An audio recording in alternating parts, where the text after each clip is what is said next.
नमस्कार। मेरे सभी सामाजिक परिवार के सदस्यों का बहुत बहुत स्वागत है। एनडीटीवी के प्रोमोटर्स को सेबी का बहुत बड़ा झटका लगा है। 27 करोड़ का जुर्माना लगाया गया है। एनडीटीवी मतलब न्यू दिल्ली टेलीविजन लिमिटेड के प्रमोटर प्रणव राय और राधिका राय के साथ आरआरपीआर होल्डिंग पर 27 करोड़ रुपए का जुर्माना लगाया गया है।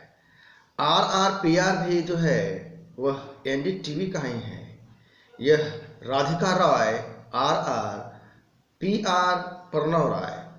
सेबी ने इस रकम को 45 दिनों के अंदर जमा करने का आदेश जारी किया है।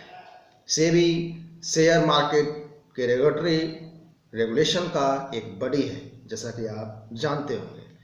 सवाल उठता है कि आखिर क्यों 27 करोड़ का जुर्माना लगाया गया है। मैं आपको बताने वाला हूं कि एनडीटीवी ने कैसे पूरे शेयर मार्केट को, आम पब्लिक को गुमराह किया है। एक्सपोज करूंगा कि कैसे एनडीटीवी अडानी अंबानी के गोद में खेल रहा है। साथ ही आज मैं आपको समझाने का प्रयास करूंगा कि किस प्रकार पत्रकारिता में बेशर्मी, निर्लजता, बेहायापन कूट कूट कर टेक्निकली छिपा होता है। आइए एक एक करके इन रहस्यों से पर्दा उठाते हैं। ये जो मसला है एनडीटीवी के ऊपर जुर्माने का ही नहीं है, ये पैसे का भी मसला नहीं है, ये एनडीटीवी के साख का मसला है, उसकी विश्वसनीयता का मसला है। क्योंकि ये चैनल अपने आप में पत्रकारिता के धुरंधर के बचे हुए पिलर के एकमात्र कर्ता धर्ता के रूप में प्रस्तुत करता है। यह एनडीटीवी अपने आप को पत्रकारिता का गुरु घोषित करता है। पत्रकारिता का विश्वविद्यालय है। यह जर्नलिज्म यूनिवर्सिटी है अपने आप में। पत्रकारिता कैसे करते हैं उसका पाठ पढ़ाया जाता है यहाँ पे, जबरदस्ती का पाठ। इस संबंध में आप जानते होंगे। दरअसल यह पूरा प्रकरण जो 27 करोड़ रुपए का जुर्माना है, यह एक टेक्निकल मसला जरूर है, लेकिन इन लोगों ने जो इक्विटी फ्लोट की, जिसमें शेयर होल्डर थे, उसके साथ कुछ जानकारियां छिपाने की बातें खुलासा हुई हैं। आरआरपीआर मतलब कि राधिका रॉय और प्रणव राय जो कि एनडीटीवी के प्रमोटर्स हैं, इनके जो आरआरपीआर है और एनडीटीवी को 25 करोड़ और प्रणव राय को 1 करोड़ और राधिका राय को 1 करोड़ मतलब कि कुल 27 करोड़ रुपए का जुर्माना लगाया गया है। मैं अपने देखने वाले को बता दूं कि एनडीटीवी पर इकलौता मामला यह नहीं है फ्रॉड का, फाइनेंशियल फ्रॉड का। इससे पहले भी फाइनेंशियल फ्रॉड का आरोप लगा है और केस अभी भी चल रहे हैं। इनफैक्ट मैं बताऊं, ये जो महान पत्रकारिता का जो यूनिवर्सिटी है एनडीटीवी, 2 दिन पहले अर्नब गोस्वामी पर 20 लाख रुपए का जुर्माना लगाया गया लंदन के एक रेगुलेटर बॉडी के तरफ से। क्योंकि इंग्लैंड के कानून के मुताबिक, वहां के रेगुलेशन के मुताबिक पाकिस्तान के खिलाफ अर्नब गोस्वामी ने एक प्रोग्राम किया जिसमें कहा गया कि हिंदुस्तान साइंटिस्ट पैदा करता है और पाकिस्तान टेररिस्ट। उसको वो हेट स्पीच के कैटेगरी में रखा और उस पर जुर्माने लगाए। हिंदुस्तान के अंदर लिबरल लेफ्ट जो गैंग है, एनडीटीवी के जितने भी चट्टे पट्टे लोग हैं, इन लोगों ने बड़ी खुशियां मनाई और धूमधाम से इस खबर को स्प्रेड किया, फैलाया, लोगों के बीच में बताया, खुशियां मनाई। हालांकि पाकिस्तानियों को गाली देना बहुत बड़ा जुर्म नहीं है, यह हम भी जानते हैं, आप जानते हैं, हम सब जानते हैं। लेकिन आज जब ये जुर्म हुआ है, 27 करोड़ का जुर्माना ठोका गया है, सेबी ने 27 करोड़ का जुर्माना ठोक दिया इस पर, तब ये रजत शर्मा ब्रॉडकास्टिंग एसोसिएशन का अध्यक्ष कहाँ है, रवीश कुमार कहाँ है, आशुतोष कहाँ है, राजदीप सरदेसाई कहाँ है, प्रणव राय कहाँ है। ऐसे लोग के मुंह में दही जमा हुआ है।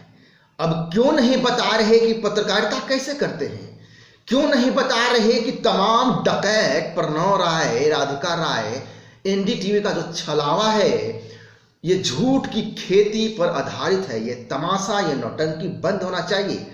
यह एनडीटीवी को लत लग गई है हर छोटी छोटी चीजों पर ज्ञान झाड़ने की, ज्ञान की बौछार करने की, लेकिन आज मुंह में टेप लगा हुआ है। हर छोटी चीज पर वैचारिक विशेष का चश्मा लगाकर देखने की जो प्रवृत्ति है जिहादी टीवी चैनल एनडीटीवी और जिहादी एंटीना रवीश कुमार के पास है। अब यहां पे ध्यान देने वाली बात यह है कि 400 करोड़ का आईसीआईसी से लोन लिया गया था एनडीटीवी का। अब मैं आपको बता रहा हूं पूरा मामला क्या है 27,000 करोड़ रुपए के जुर्माने का। एनडीटीवी ने 400 करोड़ का आईसीआईसी का लोन था। बाद में इस लोन को चुकाने के लिए 350 करोड़ का लोन 2009 में लिया गया। वीसीपीएल, विश्व प्रधान कमर्शियल प्राइवेट लिमिटेड, यानी कि रिलायंस मुकेश अंबानी की कंपनी ने एनडीटीवी को लोन दिया ये 350 करोड़ का आईसीआईसी के लोन को रीपे करने के लिए। ठीक एक साल बाद 53 करोड़ के आसपास और लोन मिलता है इस वीसीपीएल के माध्यम से। बिना अपने शेयर धारकों को सूचित किए, बिना सेबी मार्केट रेगुलेटर बॉडी को सूचित किए, शेयर मार्केट में जो है यह 30% शेयर मुकेश अंबानी को एनडीटीवी बेच देता है, पूरे बाजार को गुमराह करता है। अपने छोटे शेयर धारकों जो निवेश कर रहे हैं को गुमराह किया, भारत के जनता को गुमराह करता रहा, अंबानी के गोद में खेलता रहा, पैसे अंबानी का लगाया, जो कि एक बड़े साजिश का हिस्सा है। मैं अपने देखने वालों को बता दूं कि जो भी कंपनी लिस्टेड होती है तो उसे अपने कार्य की सूचना देना होता है ताकि शेयर धारक यह निर्धारित कर सकें, यह अपने उनको जानकारी हो, क्योंकि उनके किए गए कामों से शेयर मार्केट फ्यूचर में गिरेगा या उठेगा यह प्रभावित होता है। तो इसलिए जरूरी होता है कि फिनेंशियल जो भी हैं, कंपनी की जो भी एक्टिविटी हैं, शेयर धारकों को पता हो। और इस चीज को एनडीटीवी ने छिपाया। जो खुद अडानी अंबानी के गोद में खेलने वाला प्रणव राय और राधिका राय और उसका सैलरी खाने वाला जिहादी एंटीना रवीश पांडे आज खुद एक्सपोज हो गया। ये खुद अडानी अंबानी के पैसे से चल रहा है। छोटे छोटे शेयर धारकों के शेयर को अंबानी अंडानी को क्यों दिया 30% बेचकर, और कैसे, किस आधार से, किस अधिकार से, बिना शेयर धारकों को सूचित किए, जबकि नियमों के मुताबिक सेबी का रेगुलेशन एक्ट है जिसे जानकारी शेयर करना, जो भी लोन लिया था करना था एनडीटीवी को। एक बात और कि पीआरआर दोनों ही देश नहीं छोड़ सकते। प्रणव राय, राधिका राय जो कि ऑनर है एनडीटीवी के, पहले से ही इन्हें देश छोड़ने पे मनाही है, प्रतिबंध है।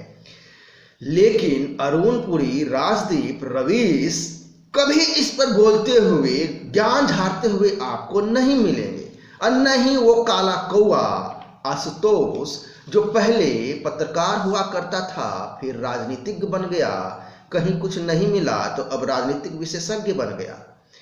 अर्णव गोस्वामी के मामले का जो है गिरफ्तारी का मामला हो तो ये तथाकथित पत्रकार, बुद्धिजीवी पत्रकार चुप्पी साध लेते हैं। जिस प्रकार कबूतर बिल्ली को देख करके आंखें बंद कर लेती है, ये सभी पत्रकार बुद्धिजीवी भी आंखें बंद कर लेते हैं। लेकिन बात जब खुद पर आती है तो विक्टिम कार्ड खेलने लगते हैं, सोशल मीडिया पर छाती पीटने लगते हैं, पत्रकारिता पर हमला का नाम लेकर हाय तौबा मचाने लगते हैं।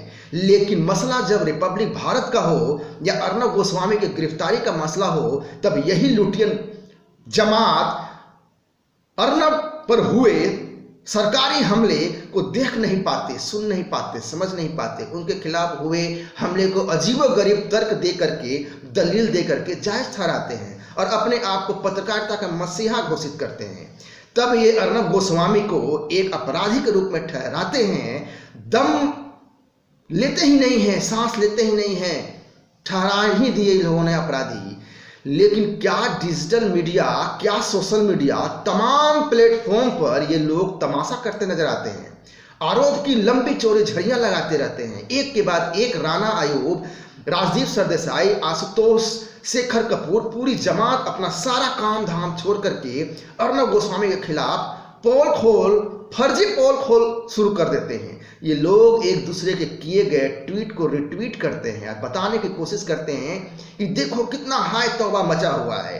कई तरह के आर्टिकल छपवा देते हैं, यहाँ तक कि भारत ही नहीं विदेशों में भी आर्टिकल छपवा दिए जाते हैं। तब यही लोग कह रहे होते हैं कि कानून अपना काम कर रहा है, कानून के नज़र में सभी एक हैं, कानून के नज़र में सभी बराबर हैं, कानून को अपना काम करने दीजिए। लेकिन इन जिहादियों की बेशर्मी तो देखिए। केंद्र सरकार के ऊपर अब आरोप लगाया जा रहा है इस 27 करोड़ जुर्माने के संदर्भ में कि एक पत्रकार को परेशान किया जा रहा है, टीवी चैनल को परेशान किया जा रहा है, इनके अनुसार सेबी का दुरुपयोग हो रहा है। तो देखिए ये इनकी बेशर्मी है, बेहायापन है, बेहुदगी है कि पत्रकारिता का दो आयाम लेकर के चलते हैं। जब वो आयाम जब इनके लिए सूट करता है तब यह चुप रहते हैं, और जब जो आयाम इनको सूट नहीं करता है तो यह हाय तौबा मचाते हैं। नमस्कार, वंदे मातरम, जय हिंद।